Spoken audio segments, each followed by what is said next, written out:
melawai.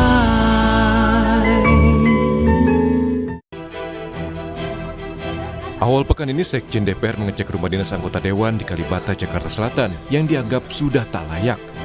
Rumah dinas ini tidak akan ditempati lagi oleh anggota DPR periode 2024-2029. Menurut Sekjen DPR, setiap hari ada 15 laporan keluhan yang masuk terkait kondisi rumah dinas DPR, seperti kebocoran atap, banjir, adanya tikus, dan rayap. Keluhan yang utama sebenarnya di samping bocoran dan kerusakan plumbing dan juga saluran, macetnya saluran gitu ya. Hal lain lagi tambahan mungkin ini juga yang sulit diselesaikan, yaitu masalah banyaknya tikus, dan yang paling parah adalah berkaitan dengan rayap, kerusakan-kerusakan di bangunan di isi bangunan yang isinya dari kayu pasti rusak dalam waktu jangka tertentu.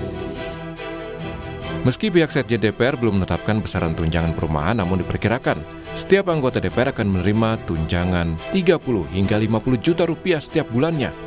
Dengan demikian, setiap anggota DPR akan menerima 360 hingga 600 juta rupiah setiap tahunnya. Lalu apa tanggapan anggota DPR? Anggota DPR fraksi Nasdem Ahmad Sahroni menilai rumah dinas sudah tidak layak, yang perawatannya lebih mahal dibandingkan dengan uang tunjangan yang diberikan. Dengan pengeluaran yang dikasih per bulan, dengan perawatan yang dilakukan oleh Kesekjenan DPR, dilakukan kepada rumah dinas di Kalibata misalnya contoh, itu bahkan bisa 3-4 kali lipat mahalnya daripada harus menggantikan uang. Nah, di sisi lain, ya maaf nih, kan anggota DPR yang terpilih 580 anggota DPR, kan sebelumnya pasti punya rumah lah. Ya, lebih baik manfaatkan yang ada, kalaupun yang di daerah tinggal di Jakarta misalnya, kan masih banyak fasilitas rumah sewaan atau kontrakan yang mumpuni untuk dia tinggal di areal Jakarta. Sementara itu, Ketua DPR Puan Maharani tak bicara soal besaran tunjangan atau fasilitas rumah dinas. Tapi Puan bilang tunjangan itu adalah hak bagi anggota Dewan. Puan tekankan anggota DPR dapat memfasilitasi konstituen dari Dapil saat berkunjung ke Jakarta.